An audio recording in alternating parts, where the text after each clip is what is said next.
Welcome to another episode of the Rugby League Outsiders set of 6, where we share the good, the great and the newsworthy of Rugby League outside the heartlands. My name's Craig. And my name's Karl, and on this week's show we'll be talking international Rugby League. It's all over the Rugby League calendar, and we'll also be having a look at the Magic Weekend fixtures.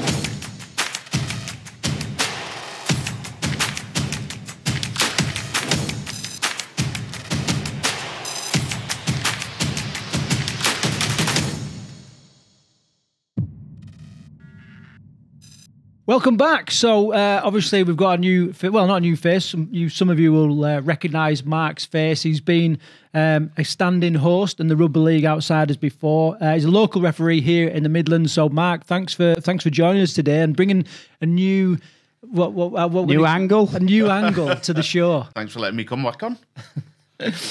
And obviously he's a Widnes fan, so he's going to be diving into Widnes' IMG grading, no doubt. Well, I'm a proud Widnes fan, not too proud of that score, but anyway. Yeah, so I mean, one of the reasons why we've kind of like Karl's invited you on and you've come on is to give us a bit of depth to the IMG gradings. Lots of people are talking about those clubs that have got the A's and the B's and all that kind of thing, but obviously there's clubs out there which are 19th place, a bit disappointed. You know what I mean? One of which obviously Widnes. So it'd be good to get your kind of take on that as pretty much a lifelong season ticket holder. Am I right? Oh, definitely. Yeah. I mean, I've been a season ticket holder since I'm going to say 1990. So yeah, a bit too long, but no, I'll just keep putting the money in and going and watching whatever's on show. Right, brilliant. Okay, so before we crack on, anything to add, Karl? No, good.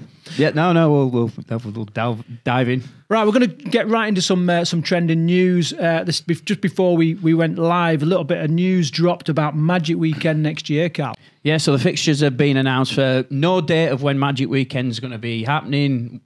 We don't know the ground, we don't know anything, but we do know it's happening, and the fixtures have been announced for that. So a little bit surprising, actually. It took me a little while to digest these. So I'll put on your screen at the minute of the fixtures for the Magic Weekend. So Wigan Warriors versus Warrington Wolves, which will be it'll be the Vegas fixture all over again, won't it, on another big stage. We've got Hull KR taking on Salford Red Devils, Lee Leopards versus Catalan Dragons, St Helens v Leeds Rhinos, Huddersfield Giants versus Hull FC, and Castleford Tigers versus Wakey. So, you know, what's your standout fixture out of them when you look at them? Well, it looks to me, I mean, I always was under the impression that Magic Weekend was about derbies and exciting games. And I look at this as like, I mean, you could kind of say that Wigan Warrington is a bit of a, it's not the Merseyside derby, is it? But it is like a bit of local rivalry there. Castleford Wakefield is a derby, but I look at the others and I'm like, it's weird. It's like it's rugby league, but it just don't feel right for some reason with those fixtures. I think I'm the opposite. I quite like what I'm seeing. I mean, when the last weekend happened, I thought, oh God, this is just some of the fixtures just looking dull. But I'm quite liking the look of these as it stands. I mean, later on in the season, when we get to it, this is not going to be a good one. But I'm liking the derby. I say the Wakefield derby. I don't think Cass would like that. Wakefield derby. Yeah. But Cass v Wakefield, that would be really good because, I mean, Wakefield, before they got relegated, they had a few rough seasons, and Cass Wakefield derby, that wasn't too good. But I think with Wakefield, with the money behind them, I think that's looking like a really good fixture. Well, Wakefield, they've put a mark in the sand this week and said they're aiming for the playoffs. Grade A Wakefield versus Grade A Castleford Tigers. So you know, it could be an interesting one. That what? How do you think these fixtures have kind of been created? Is it just where it's fallen in the season, or what do you think? Have they looked at position in the league? What's going on? Probably just stick him in a hat, mate, and draw him out, to be honest with you. It works for the Challenge Cup. Well, what it is, what I've been reading about it is that you look at each of the individual placings this year. First will play third, second will play fourth, and then fifth will play seventh and sixth. And so what you're looking at with Wakefield, they will take the 12th place that have been vacated by London.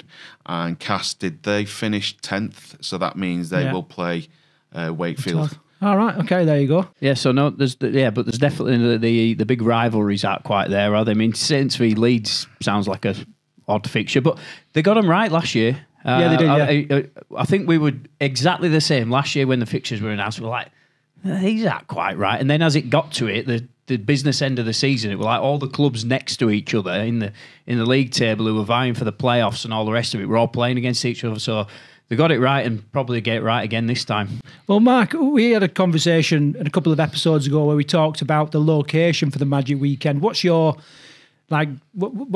best location you've been to for a Magic Weekend, and where do you suggest it is in 2025? I've only been when Widnes were in Super League. The first 2 seasons it was at the Etihad, and then after that it was at Newcastle, wasn't it? And I think out of those 2 locations, I still prefer the Etihad. I just think it's a stadium. They're around the outside, they had the fan zone, and it just seemed like the right location. Going to Newcastle, that's a good day out anyway, isn't it?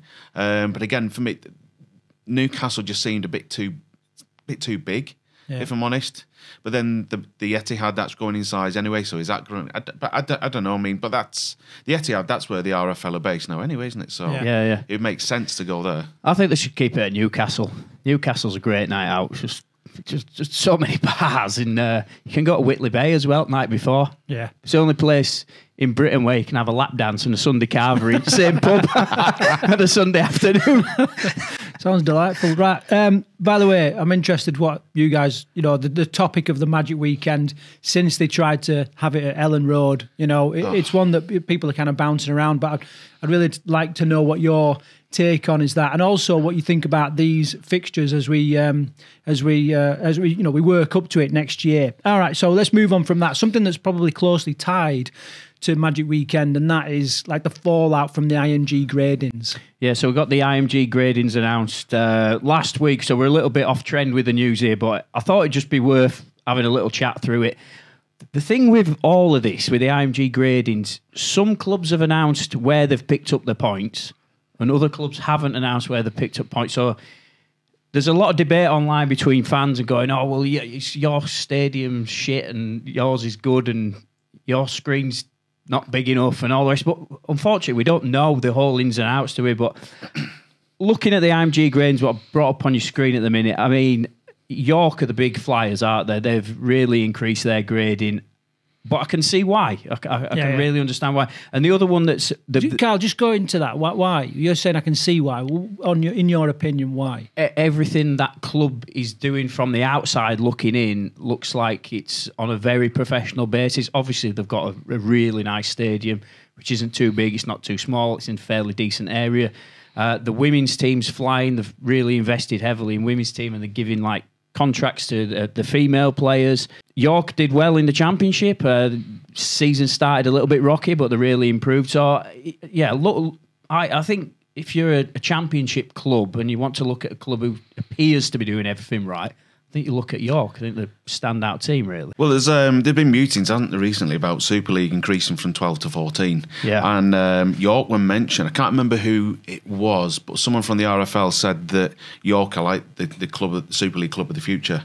The way that they're operating, like I say, with the women's team, and they've got the stadium, which they share with York City. So I'm not sure where they stand on the occupancy either. But yeah, I mean, I went there to watch Widnes a few weeks ago. That the thing that they're lacking is the number of fans. But I think if they can see a pathway to Super League, that can only grow. Big jump, Keighley Cougars. Yeah. They're for the club that was so against IMG, one of the clubs that seem to have done the best out of it, really. They've had I can't remember exactly where they landed in 2023, but I think they've had a significant jump. Yeah, definitely up there in terms of the biggest movers, and I think a lot of that is the stuff they've done off field. Trolling people online. Well, I mean, we did talk about this, didn't we? It's basically dive into it, why not? You start a load of arguments on social media, and all of a sudden, your engagement's going up, the number of hits you get into your social platforms. In essence, your analytics are climbing, and you're just basically having a go at people. You got their own fans fighting against their own leadership, and the leadership fighting against their own fans, and like I say, it's just generating more and more hits on the web, on the Facebook pages and Twitter and whatever. But it's so they've got that infighting, which is obviously increased hits to their social media, and they've got IMG points for that. That just seems a bit crazy, doesn't it? Again, we think they've got IMG points because, again, we don't know where they've picked up points, do we? But Derek Beaumont said the same with sort of Leigh, didn't he, earlier on in the year when, they were announcing new terrible kits and things like that, and everybody was just jumping online and having a go at them. But at the end of the day, it's all engagement from. So looking at that, another one I'll sort of point out, Halifax, Grade B club that are in danger of disappearing at the minute. And that's because it's based on 3 seasons worth, isn't it? I mean, up until this season, Halifax were doing all right. They were a top 6 side every season. But this season, they've had people after the money back and so on. And I said earlier before the show that it's based on that 3 years. So looking at Widnes, I mean, a lot of Widnes fans are thinking, well, we've had a great season this year. But actually, I mean, and again, we've doing well in the community. We've now got a wheelchair team and we've got a women's team that's won the championship grand final. But that's 1 season. It's based on 3 seasons, isn't it? So I think next year you'll see another change in teams. So those people who are flying high at the moment on your Grade B might actually take a step down and Grade B go up to Grade A. Unfortunately, I think each season it will be the grand finals on next week, but the week after it's the IMG Gradings. I mean, yeah. I mean, Wigan had won everything imaginable, hadn't they, this year? But the St Helens came out as IMG champions, so that's what I'm really, really interested to see. What Wigan aren't doing that Saints are. I think it's probably because, like we've just said, it's the 3-year thing, isn't it? Winning the World Club Challenge and all the rest of it. I think that probably just about makes them creep above Wigan. Looking at Hull FC, I mean, last year they were one of these safe A-grade teams. Yeah. Now that 1 season, I mean, they've not been fantastic playing wise over the last few years, but that 1 season last year where they were terrible, that can't be the one thing that's made them a B team. Now, reading on media the past week, a lot of people are saying, well, the 2023 grading says we were this high. Why are we this low? It's because last year, from what I know, it was all not unverified. It was just clubs submitting their own data. Whereas this year, there's a lot of independent vetting of it all as well. Which is good. The other one too, I think we need to talk about is London Broncos. Because there was loads in the press last year, weren't there, about London Broncos, about how they're going to get relegated and we'll never see London Broncos again. Obviously, I know they're fighting financially at the minute. Hopefully, they can get that sorted out. But when you look at their grading this year, if they have a decent year in the Championship next year, I can't see any reason why they can't have a shot at Super League again. Do you think that had the owner, what's he called, Hughes? But yeah, the owner. Sorry, they'll come to me in a minute. But the owner of London Broncos, had he known that they weren't that far off getting 12th, do you think he would have just ploughed more money in last year, and he would still be there today? No, I don't think so. I think it was like they'd drawn a line in the sand. It's Super League or bust for him because I mean, had he done like 13 years or something? Yeah, something like Broncos, that, and he was just like, if we're not in there. It is a travesty and a message needed to be sent to the RFL, I think, and I think that's why he was like, right, I'm out. And, I'm a bit tired of all this. And we've worked really hard. They're going to let us drop and it doesn't seem right. And he's kind of out. I mean, some of these owners are... Yeah, but all the news in the press was like, if you drop out of that this year, you're never going to see Super League ever again. I don't think so. Looking at what we're looking at this year, and the other side to that coin is like some of these A grade clubs, like you said, Mark, they think, all right, we're safe now. Yeah, but like you say, you have a bad season, and some of these other teams have a great season and change some of these problems that they've got. Well, you could flip flop, especially if Super League goes up to 14 teams. I mean, Salford have literally by the skin of the teeth, haven't they, survived in Super League this year. I mean, if Toulouse had beat Wakey in the grand final, the Championship grand final, they'd have picked up 0.25 points for that. They only needed a little bit more on something, and they could have been swapping with Salford this year. Who were semi-finalists. Yeah. That's just crazy. So, in summary, right, I think we need an IMG grading. Do we think, now we've seen it in action, what's your views on it, Mark? When I was on the last podcast back in the summer, I think I said I agree with IMG. Yeah. We need to be building clubs for the future. But I think looking at this, it's not building clubs for the future. I mean, just going to Derek Bowman, he said last week on the website, he said if he didn't invest the money that he has done in Lee this past season, their ranking would have dropped quite significantly. And so what is it we're trying to do? Are we trying to build clubs that are dependent on owners? It's like London. I mean, they've lost their owner, haven't they? I mean, they're going to drop down the rankings. If Derek Bowman, I don't know, if he just decided I'm going somewhere else and he pulled his money out, Lee would just drop down, all for the sake of this owner investment. So I really do agree that we need to have some sort of, not IMG, but I don't know, some sort of minimum standards. Basic standards in accountability you're talking about. Yeah. You need some accountability to know, clubs need to know that they can't do a shit kit reveal anymore. They can't, they can't just ignore social media because they don't think it's going to have a difference. Like, it's just, they can't do it. And I believe that's what is working. It made a lot of clubs think we can't just plod on as we are. We've got to actually improve in this area, in that area, in that area. It's just a shame that I think some clubs in that 12 or in the A grade, I don't think they should be. I mean, I've said before about Cassis Stadium, Wakefield. Wakefield trying to make improvements, but why do they need to improve their standards of the stadium now when they're A grade? So yeah, that's not me being bitter. No. Because my club's way down. We've got a 14,000 all-seater stadium. It's just some things just don't sit right. Maybe the gradings will change as teams' standards raise. Maybe they'll keep making the grading higher and higher. That could work. Mark, when you sort of say, like, a bit, I don't know the word, I don't want to put words into your mind, but let's say you're disappointed or whatever, or disillusioned, like what aspects or what teams do you think should be below Widnes, or Widnes should be above? Like, if you knowing Widnes like you do, where would you put, what score would you?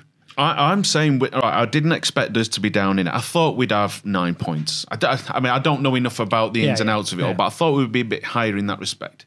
But in terms of where we are, I mean, that's where we deserve to be. Because I think it was this time last year, I think it was the game caller from Twitter, Bradford Bulls commentator, he said that Widnes had become a shell of a club.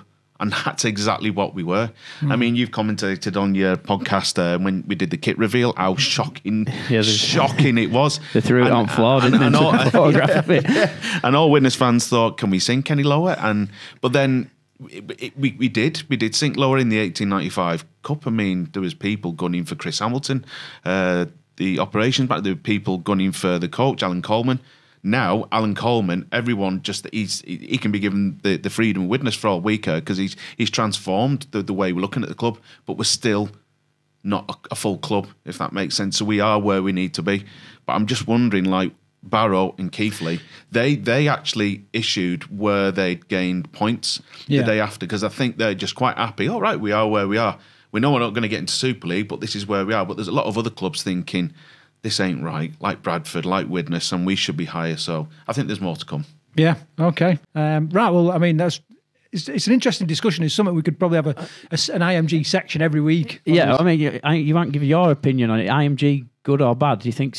No, I think it's good. I think one of the most powerful forces in the world is transparency. And what some clubs have been missing for a long time is transparency. Where social media brings a lot of transparency because now everybody can comment, everybody can have their own platform. This podcast started from the back room, you know what I mean, in deepest, darkest Shropshire, and now we have we have a comment on this. So I think we need accountability. Mark's right in what he's saying. There are some aspects that we're not privy to, like finances. Yeah. Like this thing going on at Halifax. That have they been issued a wind-up notice? Have they not? And perhaps we don't need to be, aware, like informed of all those kind of things. So what am I saying? I'm saying we need the accountability. I think it's going to be good for the sport. Some clubs are feeling it, but there are those standards, and they know what they've got to do to meet those standards. All right, for some people, for some clubs. Like if you've only got a certain space for a gantry and you're 14 centimetres small, too small, whatever, but you've only got that space, well, you're always going to have that hit. And that's unfortunate. But I think we need this to improve the sport. Just one thing that I think I found quite interesting is the IMG was that day. The next day, a lot of clubs are saying, right, we are going to review things, and on some clubs said this is where our scores were. The day after, I found, looking on different websites and social media, it's almost like it had been forgotten to a point because it's like, no, we need to move on. We now need to make sure that within the next year we're moving on, and then next year points will be higher. So it's like, yeah, that's done. Let's move on. Let's now make more progress. And that's the biggest crime. The biggest crime is getting your results this year and allowing them to fall next year. Yeah. You know, which is tough because you've got this 3-year bracket. I like it. I think it's the right move for the sport because I think a lot of clubs have been lazy, and exactly like you said, they've been held accountable. They've got to improve standards under a number of aspects. I don't think it's the finished article, and I would like to see promotion and relegation return eventually, but with a very much a case on you can get promoted, but you have to be hitting these grade A standards or you're staying where you are. I think that'd be the end result in sort of 5-6 years' time, something like that. Well, talking about the finished result, so reported this week is Roger Jones come out and said, right, okay, the initial bedding in period for IMG has happened. Now we need to start seeing some results. What's your take on that? I think the RFL have pretty much laying a marker down there to IMG and is basically saying, well, they're paying them a shitload of money, aren't they, basically? And that's them laying a marker down, basically saying, right, yeah, we want to see a return now. And it kind of signals warning signs for me that they're not quite happy with how everything's going. They've done the grading system, which is great, and it has forced new standards from clubs, but what have they done aside from that? So yeah, I think that's the RFL firing shots out. I do. Yes, someone, I can't remember which club, but someone, it might have been a few people have said it. So they were saying that the IMG have got a bit of a slap on the back for all the hard work that the clubs have done themselves. So IMG, look what we've done for these clubs. We've made them improve the standards. And actually, it's the clubs that have done the hard work, and IMG have just raked in the money from the RFL. Yeah, that's an interesting take on it. I mean, I don't think it's like necessarily shots fired. I think it's a good understanding of where fans and supporters are. You know, we're like, okay, right, we've give you that. We've give you the time to get it, because everybody was asking us, you know, just give us time. Let's get going. We've had our, you know, second lot of gradings now. And so now I think he's acutely aware that the fans aren't going to... You're not just going to accept another round of gradings next year. No, that we're pouring a mass amount of money down a drain to them, yeah. But that said, it's like viewership's up, isn't it? Yep. Like attendance to most stadiums is up. I don't know what it's like in the Championship. I don't know if the crowds are up or whatever, but Super League definitely up. Bring it up on screen now. Yeah, 37 million impressions on social media between the Super League clubs, 1.2 million engagements on social, 25 million video views on social media, and then looking at attendances, cumulative attendance, 52,860. What else we got there, Craig? I can't quite read it all from here. So, I mean, a couple of little bits and bobs, but grand final attending, nearly 70,000, the best since 2017, I think it was. And then, you know, some of the cumulative audiences for the playoffs and grand finals up there, like 2.3 million. So that's all growth. Yeah, it looks like good numbers, if I'm being honest with you. Is it enough for the average fan, do you think? Rugby League fans are very fickle, aren't they? And you know, if Wembley was sold out with 100,000 people there, they'd still be saying, still complaining there's too many. Yeah, there's still something wrong somewhere. But I think it's a positive picture. In all honesty, I can imagine like that, like selling out Wembley. It's like that. Yeah, very. You know, amazing. You should have had it as a 3-game test match. No, but like, not enough pies. Not enough pies for everybody. What's your take, Matt? Well, I mean, the way they built up this OKR Wigan final, it'd been building up for like half a season, hadn't it? Yeah, it actually ended up being the final that I think everyone wanted. If I'm going to be the typical cynical Rugby League fan, next year when it's Catalan versus Salford, you might see something different. Yeah. But I think what helped this year is that it was a new team in the grand final. I think that's just such a shame that OKR didn't win. Sorry to all the Wigan fans. They didn't win because that would have just been such a massive shot in the arm for Rugby League if a new team was on the trophy. Well, everyone was rooting for OKR, weren't they? I mean, everybody wants to see the new name on the trophy, but look, we've seen the IMG gradings now. You know, you've got Cass, you've got Wakey, both grade A clubs, and pretty sure both of those will be in the grand final next year.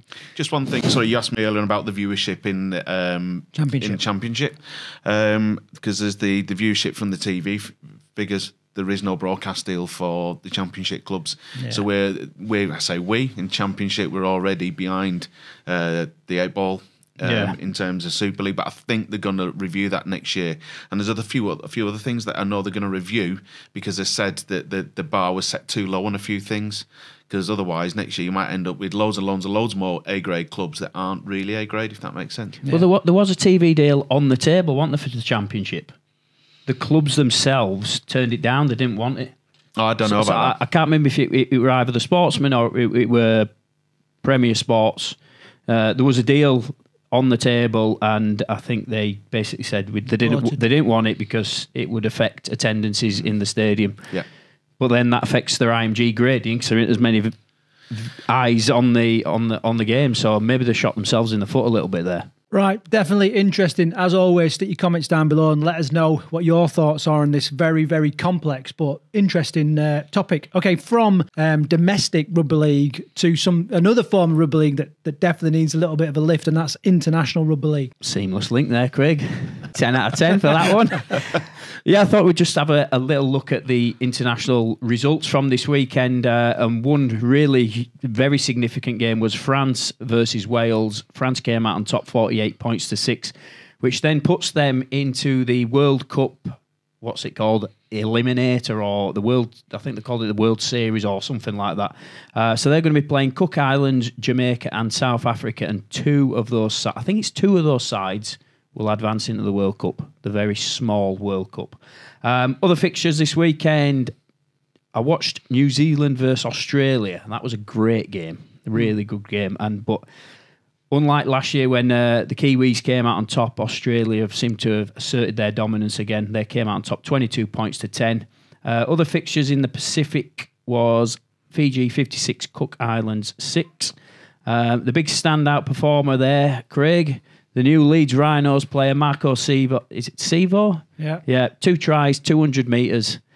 You're gonna be looking forward to seeing him play for the Rhinos next year. 200 metres. Yeah, in a game. 200 that's metres, phenomenal, mate. Isn't it? And he's a freaking unit as well. Really excited, and interesting that Paul Movorov, can never say his name, Movorovsky has sort of left to make way. So Leeds. I'm excited about Leeds, but anyway. We're on the international. And then closer to home, there was another fixture that took place between Ireland and Scotland. Not for a World Cup place or anything like that. Just good to see home nations playing international rugby league again. Took place in Gateshead. No, it didn't. Yeah, yep. Newcastle won it. Ireland came out on top 36 points to 6. And we have got an interview with head coach Jed Corcoran. Yeah, it started with a great week, mate. We got together Tuesday. Sent out all the invites to players, got expression of interest last couple of months, which we got a huge interest back. And then started preparations Tuesday. So 3 sessions leading up to the game against Scotland, and trained Tuesday, Thursday, captain's run Friday, and then obviously travelled up and the boys delivered. So yeah, just elated, mate. Quite so pleased to be back on the international stage with my players. It's been 2 years, a long 2 years, stress. But, full credit to the boys. They picked up where we last left off in Leeds. They were excited to jump back on the horse and off the road. So, yeah, it was from a coaching perspective, it was easy, because when your country's calling, everybody answers. Yeah. So, Jed, 36 points to 6 win over Scotland at the weekend. So, talk me through the game. How did it go? How did you open up? What was the tail of the tape? You don't have to say much when you're playing for your country. The emotion's always bubbling and simmering. It's just managing that emotion, because I'm a big believer as a coach, emotion drives motivation. And they didn't need any added motivation, but just ask them to be smart. I've got some smart players within that playing group as it is. Keys is a very, very smart maverick. He's got a very high IQ of the game. Yeah. I thought the spine was very strong. Aidan McGowan at fullback, Riley Dean in the other half, who's he's going to be a sensational player as he keeps learning and developing within the game. But boys to be smart. Go and have fun. It's been 2 years. It's been a long time coming. Go and have fun. Make sure we front up defensively. Show Scotland the respect they deserve, and play. You know, we spoke. You know, we didn't speak too much about overplaying or too much system-wise. I didn't have the time with the boys, but you know, we got the fundamentals into them throughout the week, and I was really pleased at what they delivered. What's the sort of next steps for Rugby League Ireland now then, Jed? We've got a strong pathways programme, you know, but you know, in terms, we just need to enhance the level and the standard of our grassroots game. You know, the clubs need to really pull together in the same direction. You know, we're losing clubs hand over fist. So for me, you know, most coaches don't care about the grassroots game, but I actually do. You know, I care about the players that are coming from out that game, you know, to feed the seniors team. So it's important that we have a strong grassroots game. But for me, the clear message is the teams need to pull together. They need to come shoulder to shoulder, start playing in the same direction, and then start getting back to where we was. You know, with a good strong number of clubs. Start putting some kids within that system as well, as we spoke about previously on the last podcast. Let's get some junior rugby going. Belfast Eagles are doing a great job up there. Pete Robson, you know, he's doing a fantastic job. We had them kids at the Pathways game, the 19s and the 18 game. They did the ball boy, ball girls. They did a bit of collection on behalf of Rugby League Ireland.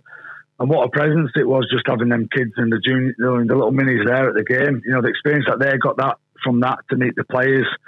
You know, the upcoming stars to the senior men's team, you know, to get the opportunity to meet them players was massive for them kids. When you plant seeds, it'll always grow. Yeah. So I think, you know, the next chapter for Rugby League Ireland is, we've already been restricted at senior men's in terms of World Cups and stuff because of what's happening at the grassroots levels. But unless we get that right from the bottom, we can't look after the top. You know, the top will never happen if we don't get the bottom up right. But, you know, as much as I say it's okay saying it, but it's the clubs wanting to do it. You know, so I'll try and have a catch up with all the clubs before the end of the year and see where they're at in terms of thought processes for next year. But I would really like to, you know, echo the message that the clubs need to pull together now and start doing their bit, because we've got a great product in terms of rugby league. We've got a great product on the international programme. We've seen how successful the Pathways programme has been in the last 2 years. We're developing players now from that programme, but we need to sort our grassroots game out. And you know, I'll offer my services within that. I have offered my service in the last 2 years. I've got a working group with the coaches, but you know, there's talking and then there's walking. So we just need to, for me, focus on getting that right before we get anything else right at the top of the ladder. Jed, you mentioned the link with community teams there. You handed a couple of players their first cap, didn't you, for Ireland this week? And I believe they were from the community roots. Yeah, there was Hoggy. You know, Adam Quinn was potentially on potential debut, but he had to pull out due to hamstring injury that he had in the rugby union game last week. But yeah, you know, there was ample of, you know, the Stephen Kyle, you know, he got the opportunity to go again. These players all, you know, by the way, made their international debuts against Netherlands, so they earned the second cap against Scotland. So they actually made their international debut against Netherlands a couple of weeks ago, a few months ago. So to get the opportunity then to jump up to the seniors, to rub shoulders with some of the senior professional men, you know, it's again, that was a different feeling, a different emotion for them altogether. But no, we've got a good, strong hold of players. It's just timing that we get the right numbers. You know, we've had 8 in the squad training all week, you know, which has been great. You know, they've had the best, as they said, they've had the best life all week. But it's just making sure we get the right numbers at the right time to bleed them in, and they can come away feeling confident, and then they can continue with the development. Jed, how did the celebrations look after the game? Did you get a chance to have a pint or two afterwards, or would it head straight back? Yeah, you know, the boys embraced it. You know, we always make a point of embracing it. We did. We shared a rare opportunity with the supporters and the people that was up in the bar. We did our cap presentations. Yeah. So the boys that were on debut yesterday, you know, Aidan McGowan, Keenan Brand, Riley Dean, Lewis Wing. So we had 5 debutants that we did the caps. We did it amongst the supporters and people in the bar. Yes. So we shared a rare occasion with everybody up in the bar. And then after the game, in the change rooms, we had our traditional sing song, which everybody embraces. And, you know, we come shoulder to shoulder and sing that loud and proud. And then we did our debutant tradition thing on the bus on the way back, where the debutantes and staff members did the sing-songs. I can imagine that was like. Yeah, and I keep it there. Yeah. It's a release of such a great week, mate. You know, the boys, you know, it's a privilege for me. You know, I've got a great bunch of blokes there that love embracing each other's company. They love being in each other's company. They don't get bored of each other's company. And, you know, especially the young boys that are developing and learning, they just, you know, they're like sponges. They just want to learn. They ask loads of questions. And, you know, George Keesey, you know, even Riley's still a young up and coming kid. Kieran Brand, you know, Zach McComb, you know, sharing all that experience that they've got. And, you know, again, you know, during the week, you know, it was one of the pleasing things, you know, for me, which was bigger than the result itself, was seeing Ron and Michael and Harry Rushton coaching after we finished coaching. You know, picking up on the little individual details that says my voice and says Cookie's voice, you know, and to see that self-growth and see that self-development, you know, from one of our own homegrown players. But in relevance to that, you know, Harry Rushton is an Irishman. You know, he's a very proud man. He understands his heritage. He's very proud of his heritage.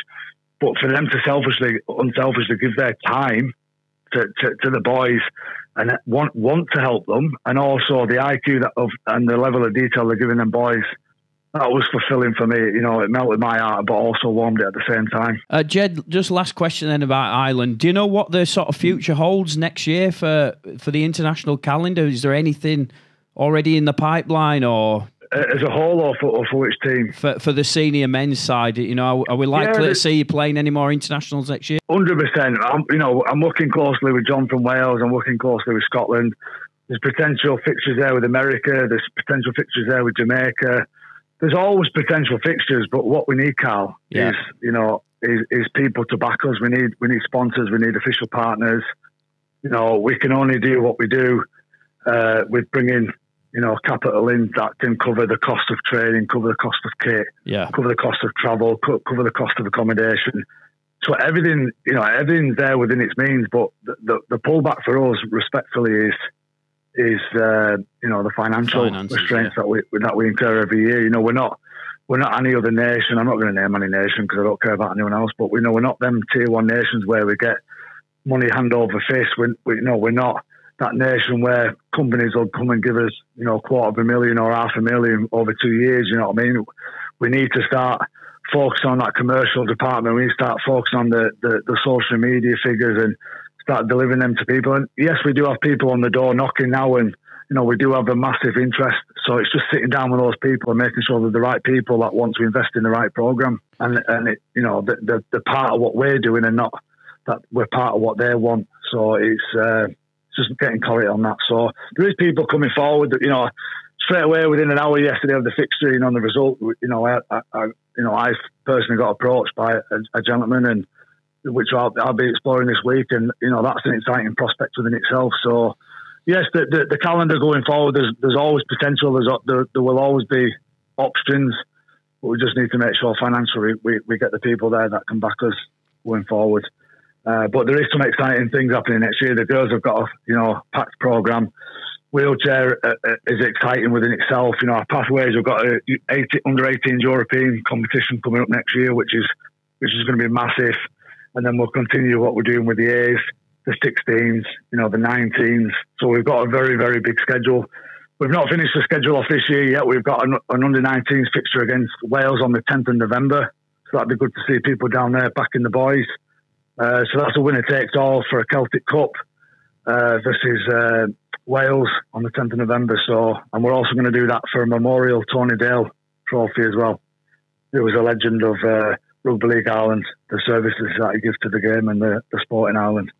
If we just touch on your involvement with York as well, Jed, obviously quite an exciting finish for York. What's your comments on that? Yeah, you know, massive transition. You know, I want to be careful because I'm very personally close friends with Endo, and I have a lot of, you know, respect for the man himself.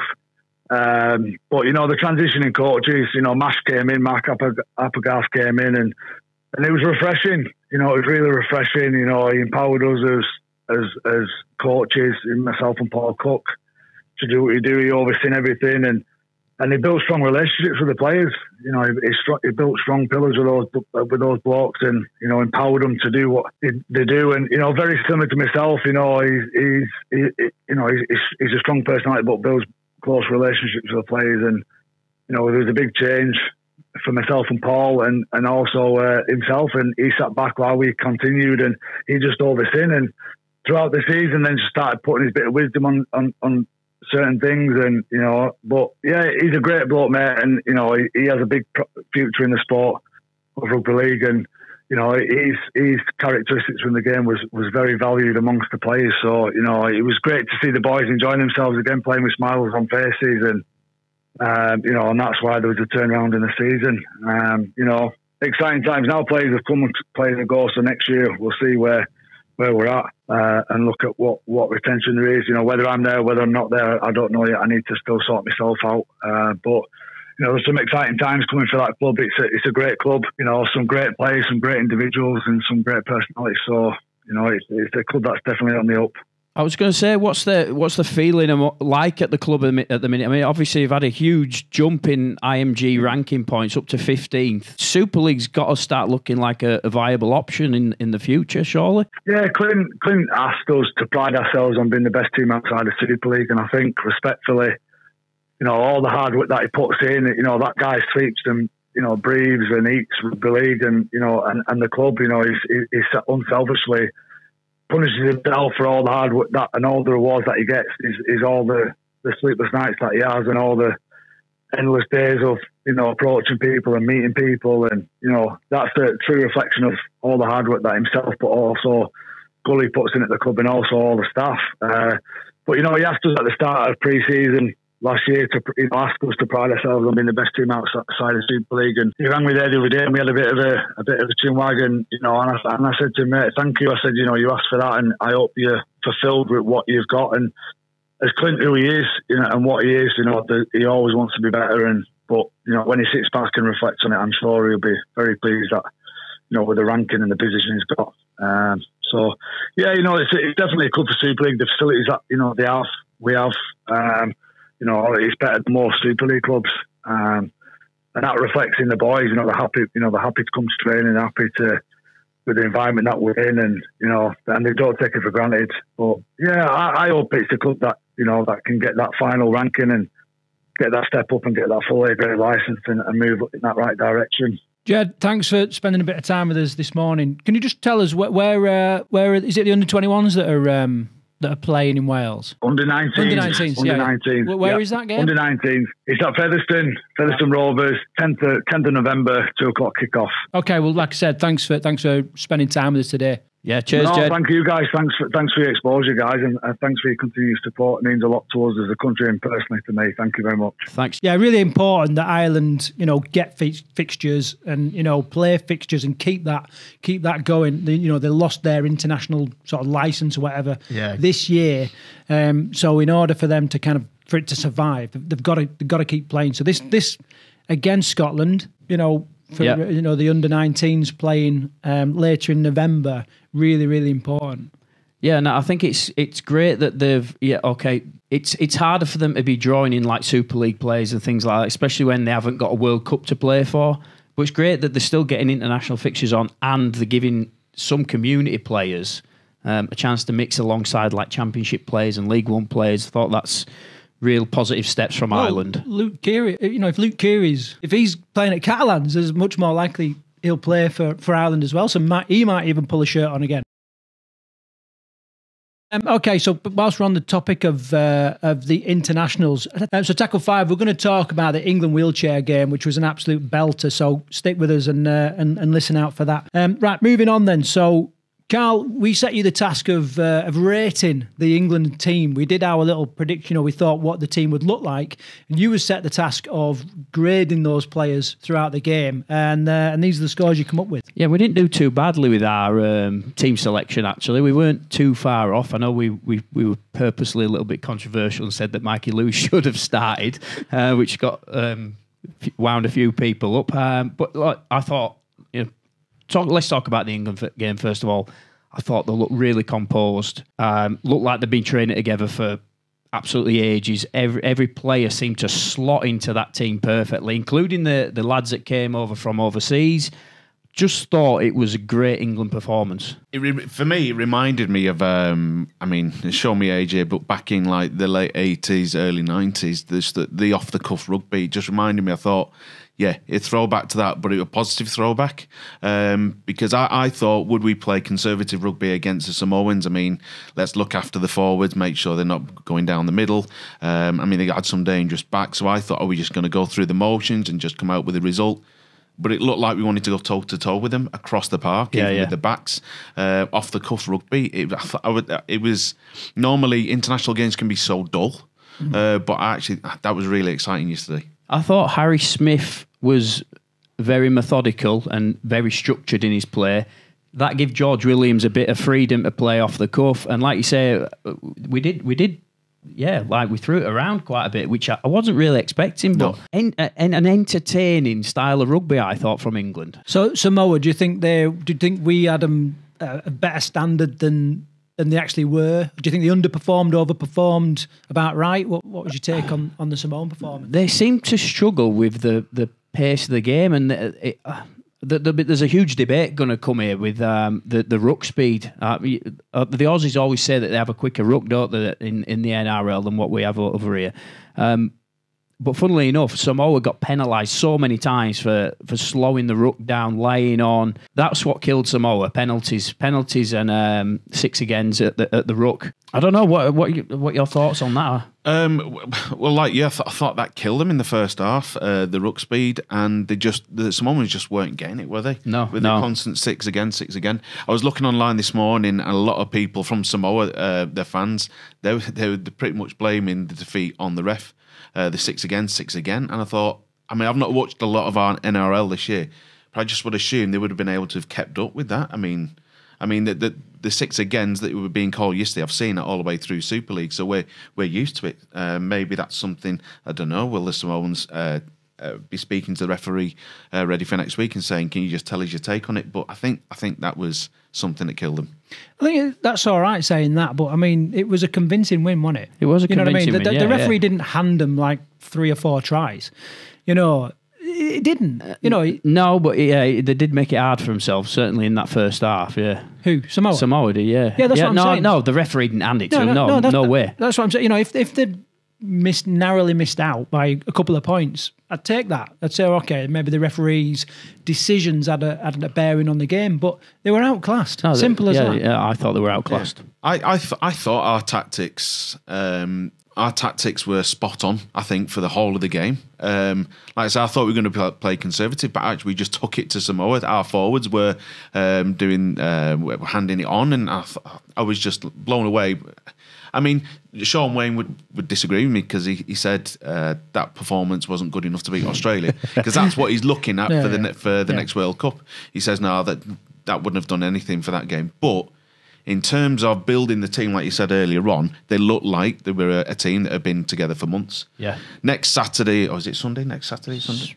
When you say Saturday next one. When you say that they look like, if you could sort of break it down, pick out a couple of aspects of the game that make you feel that, what would you say they are? Well, like the forwards, I think they've always been our strength at international level. The Australians will say our forwards would be better than theirs, but our forwards looked a bit more athletic.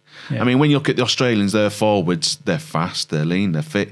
Our forwards look the same. Kai Pearce-Paul, I thought he had a great game yesterday. He showed the benefit of being in the NRL, I think, and he was handing it on. Clark down the middle, I thought he was rolling the ears back a bit, which is maybe why Sean Wayne's thinking that wouldn't have done anything against Australia, because I think some of the Samoans, especially in the first half, were dropping off tackles and going in for the big hit and not completing. Yeah. Right, I'll go through my player ratings then, shall I? And then you can disagree with them. I'll make some notes. Pull them apart. Right. So I'll give Jack Welsby a 7. Thought he was solid. Didn't really do anything wrong. If when he kicked the ball through and very close to scoring a try, if he'd have scored that try, would you have rated him higher? No, not really. I think he just had a solid game. I think close, a 7's it's a middle of the road score. It's a decent score. I thought Dom Young looked dangerous every time he touched the bloody ball, so I'm giving him an 8. Thought Harry Newman was pretty solid. He looked quick and agile every time he took the ball forward. Give him a 7. Herbie Farnworth was brilliant. Pure class. Yeah, he looked a level above everybody else, I thought. So I've given him a 9. Yeah. Matty Ashton, although we sort of said in our preview show, Whiteley and Marshall being picked, he scored more tries this year. Matty Ashton looked so quick on the ball. I wondered whether it was always going to be between Ashton and Marshall. Yep. That's it. It was always going to be between those two. If Marshall would have played, it would have been because of his the strength in defence and the way he takes the ball forward. But I thought Ashton yesterday just brought that energy. To just dance, like say, going toe to toe with the outside backs. It took a lot of ball forward in early sets as well. As did Dom Young. I mean, if you're the Samoa side and you're like that, right? Which flank are you kicking it to? It's like, well, you got Mike Ashton one side, Dom Young the other, and you're like, I don't know where you kick that ball. So George Williams, captain, was brilliant. I'll give him a 10. 10? No one gets a 10. He got a 10, mate. All right, okay, we need to talk about that. Carry on. Harry Smith, an 8. He balanced against George Williams perfectly. And they'll give Havard a 7. Clark, an 8. I thought all the way through that interception pass, as Mark said earlier, he was really direct with his running. As soon as he saw a Samoan player that was tiring slightly, he attacked that line. And was always looking for that offload, wasn't he? Yes. But you know that pass that was intercepted? Yep. It was going to be a try for either Samoa or us. If he would have gone over, that was a try for us in the corner. Yeah. But so I think that at that point we were really taking it to Samoa. Thought we can do whatever we want here. You can chance your arm at that point, can't you? Yeah. Matty Lees, I thought was very solid, just very direct and brought a lot of pace in the pack. So I thought he played really well. Kai Pearce-Paul, I've only given him a 7. I disagree with you slightly. I've seen more from him. I thought he could have played. I think I was just thinking because that wasn't his first cap yesterday, was it? But I just thought he just did a decent job. I mean, he was offloading, which we don't really see from the back rowers at international level. So John Bateman, I've given a 6. I've given him the lowest ranking, and I've given Victor Radley an 8 in the starting lineup. I would have given him a 9. I'm looking at Radley actually. You're probably right, 8 or a 9. He had a really solid game, and interesting. He said he could potentially look at coming to Super League at some point in the future. Nice. So I'd love to see that. You know where he'd go though, don't you? Wakey. It'd be Wigan, wouldn't it? He's got to go Wigan, surely. Well, his dad was from Sheffield, wasn't he? I'm not saying he goes to Sheffield Eagles, but would he want to go to his Yorkshire roots? Oh yeah, that's a good idea. Well, it needs to be a team that can push it under that salary cap somehow. Yeah. With a bit of clever accounting. Looking at the interchanges then, so Mikey Lewis, although he was not in his preferred position, I thought when he came on he did well at hooker, scored a try, and I give him a bonus point for his reaction to the to the sippy towel at the start of the game, going head to head. I thought that was class, to be honest with you. Do you remember when I came on the podcast earlier on in the summer? I can't remember whether I said it. I said I wanted Smith to be one of the halfbacks, and is it going to be? No, I said I wanted Williams. I didn't know whether I wanted Smith or whether I wanted Lewis to be the other one. Yeah, I think it was looking at that hacker yesterday. That was the right decision to put him on the bench. If you started him, they would have just wound him up. He would have got sent off. Yeah, and then you've nowhere to go, have you? Because you got a player on the bench. Whereas you start with Harry Smith, you kind of know what you're getting, level-headed, consistent. And if you need a Maverick to come on, you've got it. But to start with a Maverick is very dangerous ground, isn't it? Yeah. So, good choice. I think that was the right decision. I'll agree with you. Mike McMeekin, 7, Morgan Knowles, 7, and Tom Burgess, 7. They all did steady jobs when they came on, but I thought Sean Wayne got pretty right. Right, I thought, looking at the extremities, right, you've got a 10, you've got a 6, and I thought I'd be kind of chatting to you about the lowest. Bateman, I don't know if he warrants a 6. That's terrible. That's terrible, but I think with Bateman, he's one of Wayne's favourites, isn't he, from Wigan? I think what Bateman does, he does the ugly hard work. I mean, he's only slight, isn't he, with his build, but he just gets stuck in. Strong, yeah. But the one I want to pick out is like your George Williams 10. I mean, did you think he was absolutely faultless? Couldn't have done any better. World class. You think that? Yeah, I think he was. I think defensively, I don't think he missed a tackle. He complemented Harry Smith perfectly. He attacked the line when he needed to attack the line. He organised when he needed to organise. And this is everything that you want from a halfback. And then he even hit the line to score a try. That was perfect support play. No one saw that coming apart from him. No, he was the only person on the pitch that at that moment in time decided he was going to back up rather than organising the next play. But you could say that's probably on the back of he knew that Harry Smith was already organising the play, and it gives him that freedom. So the balance is probably right. But that is where we were saying earlier on. They just seem like a team that have been playing together for ages. Yeah, 100%. I was really impressed with England's performance at the weekend. I've got two questions here now.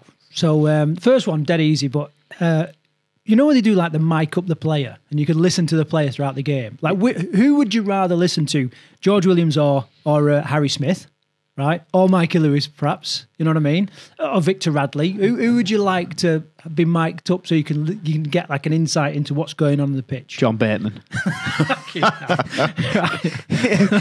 Yeah, that's because he talks the same language as you, Bradford. Yeah, but he's just always in somebody's ear, isn't he? Yeah. And he loves winding people up. Maybe that's why he's in the game, in the team for that. What about you, Matt?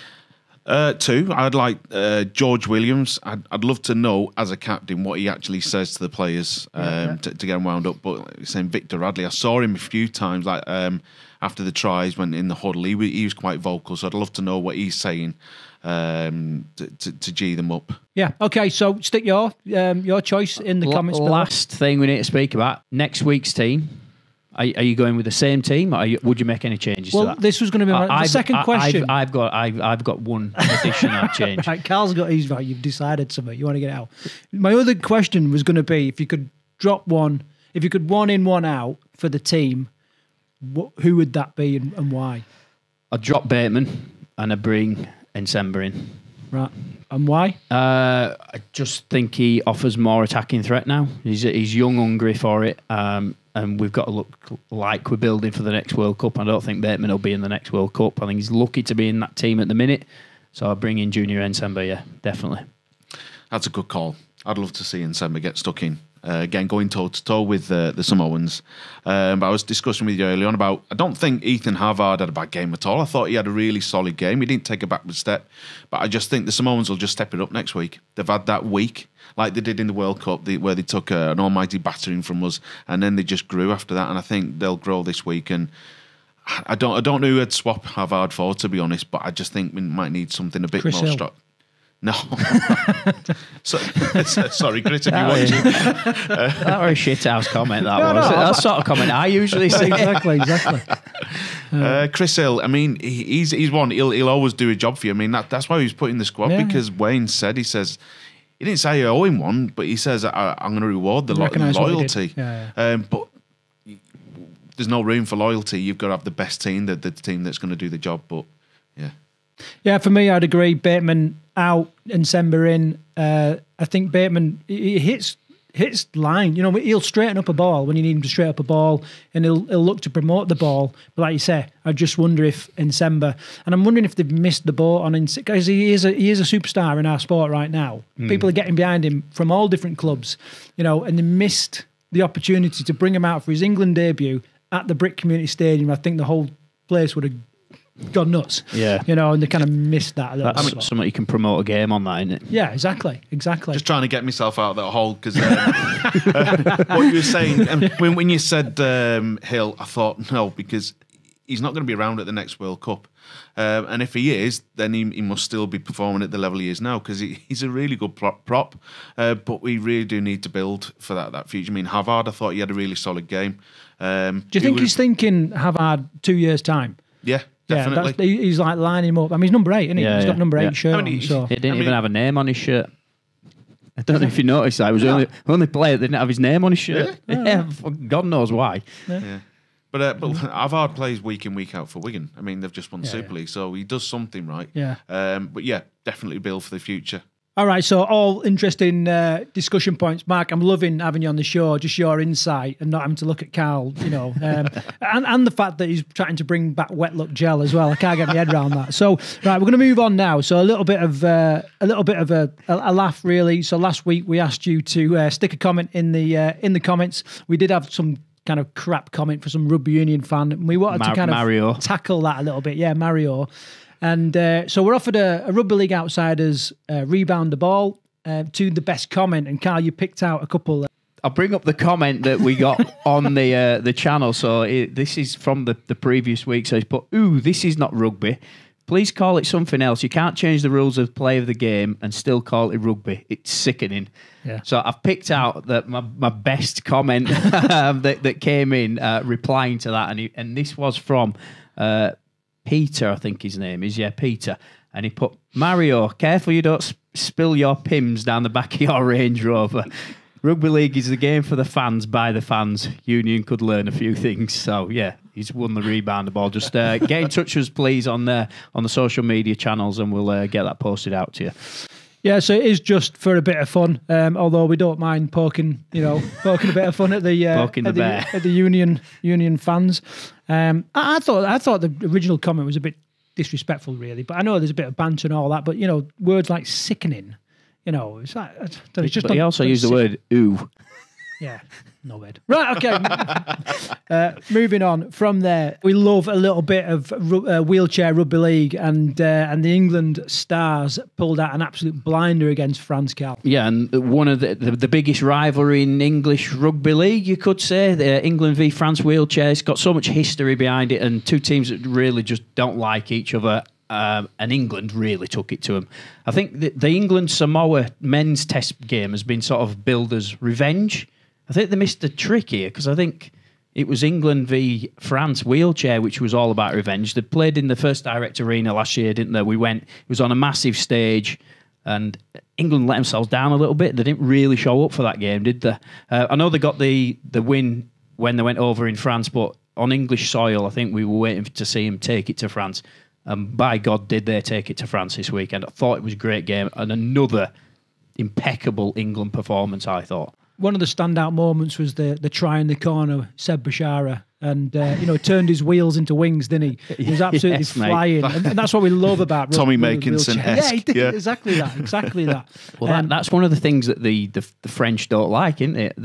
To say that non-disabled athletes shouldn't be able to do, but Sebi is a disabled athlete anyway, so that argument's flawed. Look, I thought Nathan Collins and Tom Halliwell, the Leeds Rhinos connection, they were incredible in that first half. They absolutely ripped them to pieces. And Rob Hawkins, Young Player of the Year, wheelchair Young Player of the Year, he's just on another level now to some of the other players, and I thought they made France look pretty average, to be honest with you. Yeah, there's a lot of needle, isn't there, between England and France? Now that England have stepped it up a bit, and France are just going to have to get up to that next level, aren't they?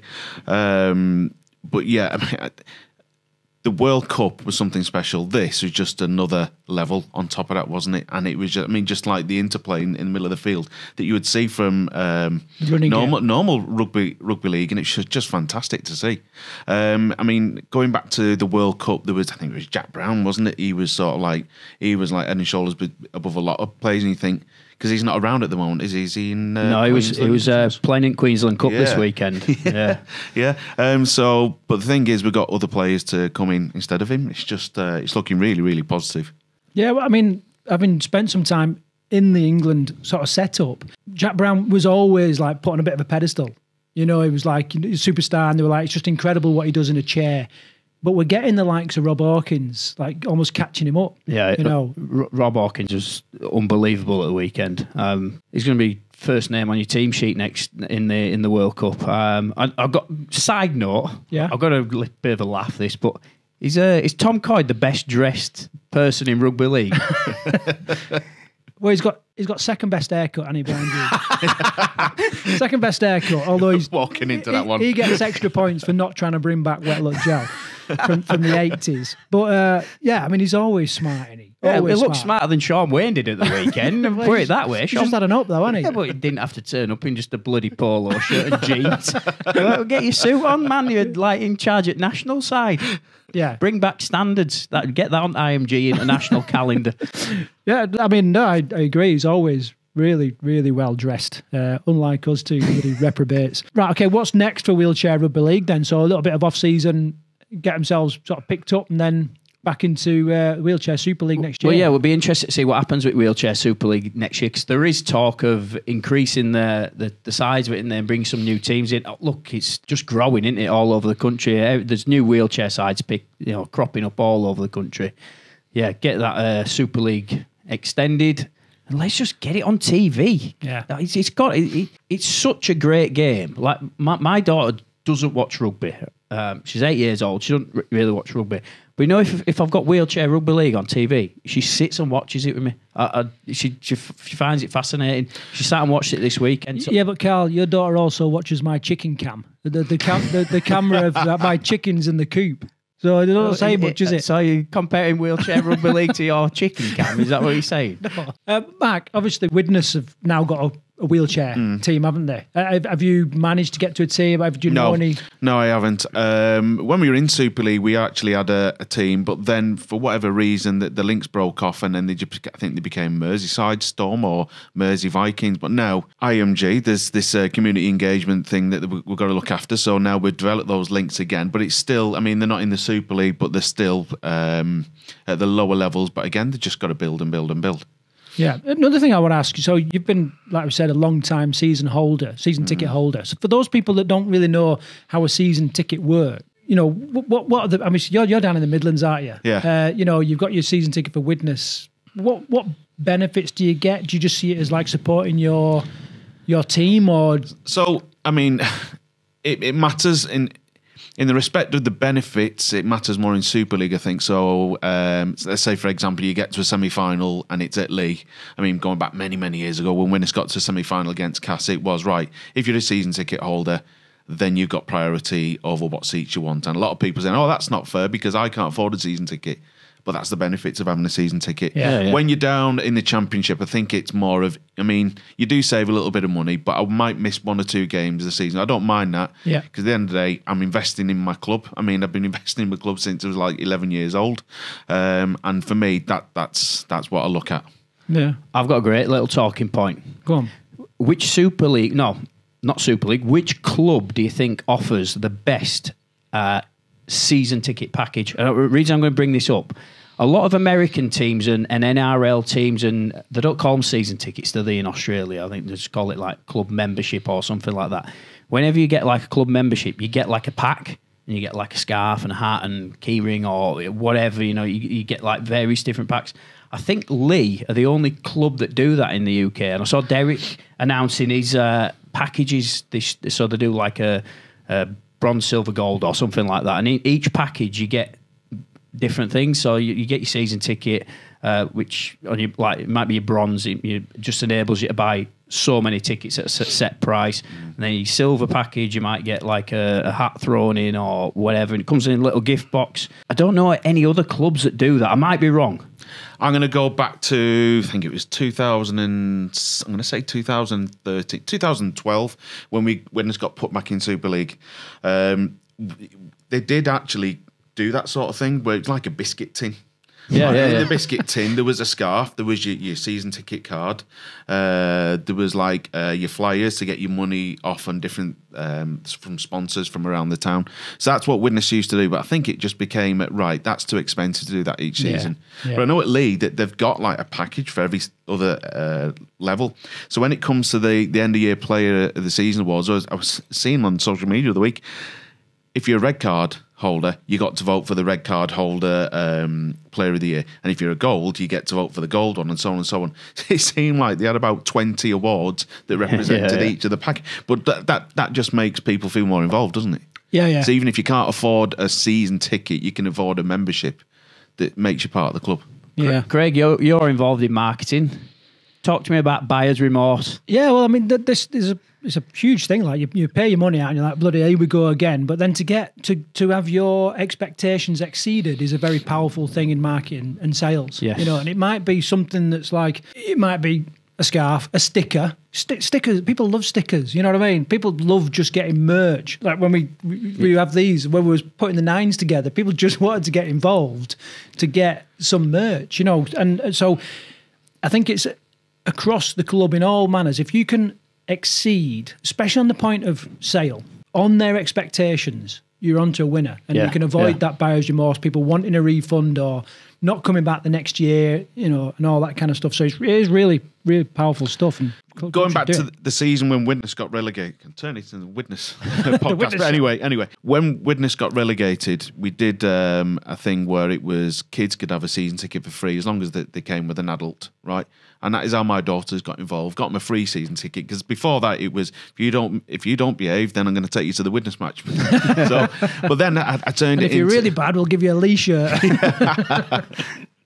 But then it turned into, we get a free season ticket this year. Why don't you come and watch again? It's like, do I have to, Dad? Well, come and watch it until half time, and then if you don't like it, I'll get Grandad to come and pick you up, and then you don't have to come again. Nothing ventured, nothing. So, but they've become season tickets ever since for the past 4 years. I mean, the season after that, we went into administration. Season after that, no one got a free ticket. But my daughters have got a season ticket ever since then. So I think every now and again, you just need to do something for the fans. I mean, there's plenty of championship clubs that don't charge for youngsters to go in. Because at the end of the day, they are the future, so you need them involved. Yeah, engage them now. Yeah. Just an interesting point, because I think there'll be people out there. Well, I'm one. I've never had a season ticket. I've never really thought, I can't get to enough matches and all that kind of thing. We get media passes sometimes now, which we're very, very fortunate for and appreciate. So, just thought it'd be an interesting little talking point. And the perfect time to tee up our Patreon membership, Craig. Where does that seamless link there, mate? I thought you was lining it up. I'll line them up. You knock them down, right? All right. Talk to us about it then, Karl. Our Patreon. How can people support the channel and what we're doing here? So basically, what we're calling it, the Clubhouse membership, aren't we? So we're announcing a Clubhouse membership where if you want to just support this channel in a small way, if you go on patreon.com and search for Rugby League Outsiders, we've basically got a membership package on there. It's like $5 a month. It just helps you to support this channel as we continue to grow. And obviously something like this comes with it, costs involved. I've invested in studio and things like that. So, if you want to buy us a coffee each month just to help support the channel, head over to patreon.com/Rugby League Outsiders. Well, of course, we'll stick links down below, and we'll also pin a comment with a link in there as well. Your money will go to maintaining this studio and improving this studio, getting more guests on, like Mark and other interesting people. And obviously, the more we can grow our viewership, the more interesting stories we can cover and help fundamentally grow this sport, and that's what we're here to do. Saying anybody that does join the sort of members package, I know if you've got like comments, we'll give you sort of like priority for like shout outs on the show. If we're interviewing somebody that you want to speak to, maybe we have a Super League star on or somebody like that, we'll give you sort of like a bit of a tee up for questions and things like that, and it will develop as the season goes. That's going to be the first thing, the Outsiders Clubhouse membership. We will introduce other forms, some higher tiers of membership as the show develops, and we're not quite sure what that's going to be. So we'll get people in the clubhouse, get some feedback from them, and then kick on. Right, let's move on. So the Williams Weekly this week. I know I've thrown loads of questions yet this week, but I'd be really keen to get your take on the idea of the international attendance. Right, so a few people, as there always is, rumblings that there's just not enough people watching internationals. The attendance at the weekend was 15,137. First of all, what's your thoughts on it? But also, if we're to assume that that's not enough, how do we increase that? I think the attendance was okay. I don't think it was terrible. Always room for improvement. I don't think it was too bad. I think 50. I think it's probably where I expected it to be. In all honesty, look, it's an expensive season if you're a fan. If you're a season ticket holder, whatever, there's a lot of games to go to. You got to pay for the playoffs. If your club makes it to the grand final, like Wigan did, it was at Wigan Stadium. That's another outgoing you've got in a time where finances are pretty stretched out in this country, being honest with you. I don't think the RFL should reduce the ticket prices because it is an England game. It needs to have that prestige about it. What could we do more? I don't know. Obviously, there's always more promotion that can go into an international game. But I think overall, we've all known about it all year. I don't think it was too bad. Yeah, Mark, you agree? I actually thought there was just a few more fans than I actually thought there'd be.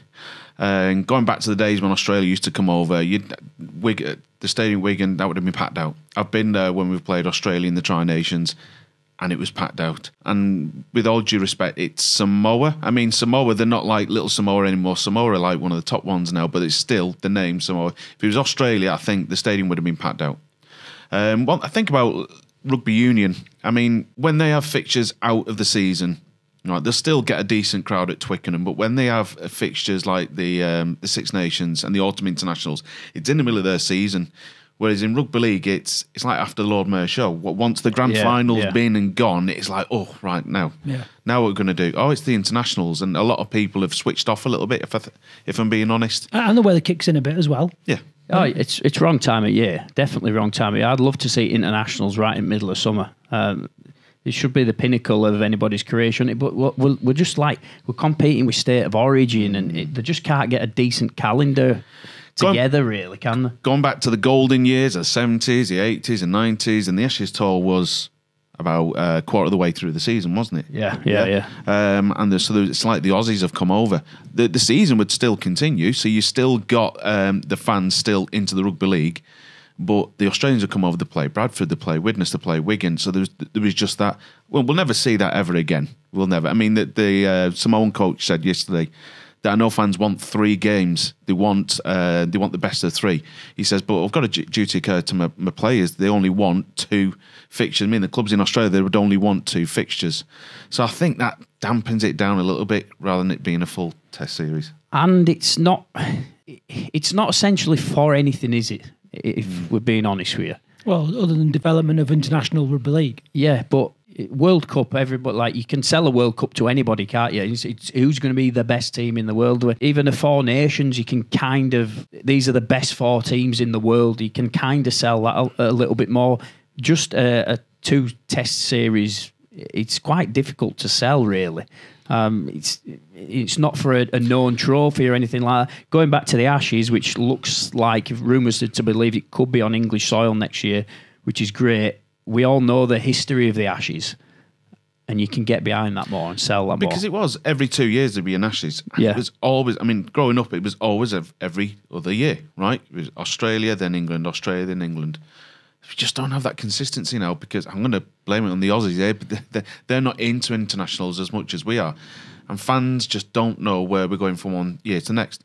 Rugby union, they have the Six Nations every single year, and it's the same 6 teams. They also have the Autumn Internationals every year. They have the Lions Tour every other year. They know where they stand. But in Rugby League, it's right, we've got this 4-year plan.